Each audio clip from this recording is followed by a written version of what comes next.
వస్తున్నాడు, అది సాధ్యమయ్యేటువంటి రైట్ రఫీ గారు, విషయం మనకి కానే కాదు. మనకి డివివి సత్యనారాయణ గారు కూడా ఉన్నారు, పొలిటికల్ అడ్వైజర్, వారితో మాట్లాడదాం. సత్యనారాయణ గారు, good morning and welcome to the hot topic అండి.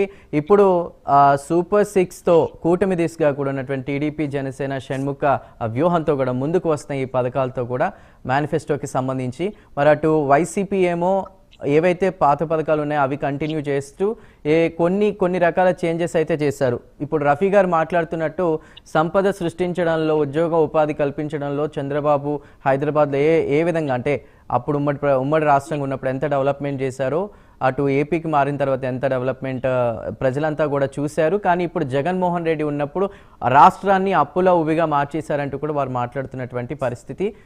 మీ కామెంట్ ఏంటి ఒక అడ్వైజర్గా? నమస్కారం చంద్రు గారు, అలాగే మన డిబేట్ లో పాల్గొన్న టీడీపీ. చెప్పండి సార్ సత్యనారాయణ గారు. మన సీనియర్ టీడీపీ నాయకులు రఫీ గారు టీవీ కూడా నమస్కారం. సార్ సత్యనారాయణ గారు, టీవీ అన్మ్యూట్ చేసి మాట్లాడండి, మ్యూట్ చేసి మాట్లాడండి. వినపడుతుందండి? వినపడుతుంది, చెప్పండి సార్. వైసీపీ ఏదైతే మేనిఫెస్టో రిలీజ్ చేశారో, అలాగే టీడీపీ మేనిఫెస్టో రిలీజ్ చేశారు.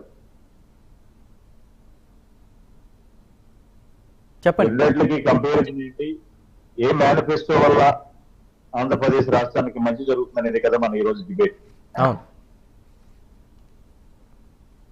వైఎస్ఆర్సీపీ ఇచ్చిన మేనిఫెస్టో అంతా కూడా గత ప్రభుత్వం, అంటే ఇప్పుడు ఏదైతే ప్రజెంట్ నడుస్తుందో సేమ్ పథకాలను కంటిన్యూ చేస్తూ కాపీ పేస్ట్ చేసి చేసిన మేనిఫెస్టో తప్ప కొత్తగా తీసుకొచ్చిన పథకాలు అయితే ఏమీ లేవు.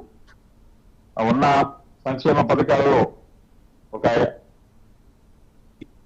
వాళ్ళు ఇచ్చిన మేనిఫెస్టో తప్ప కొత్తగా ప్రజలకు ఏదో చేయాలనే దాంట్లో ఏమీ లేదు. దానికంటే ముందుగా మనం డిస్కస్ చేయాల్సిన విషయం ఏమిటంటే, రైట్, రాజధాని అనేది మనకి లేదు.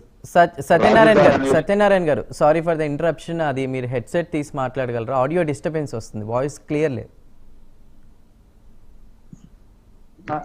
రైట్, బ్లూటూత్ తీసి మాట్లాడండి. రైట్, అది అందుకనే కేబుల్ పెట్టుకోవాలి. Cable right. వినపడుతుందండి సార్, మీరు ఆ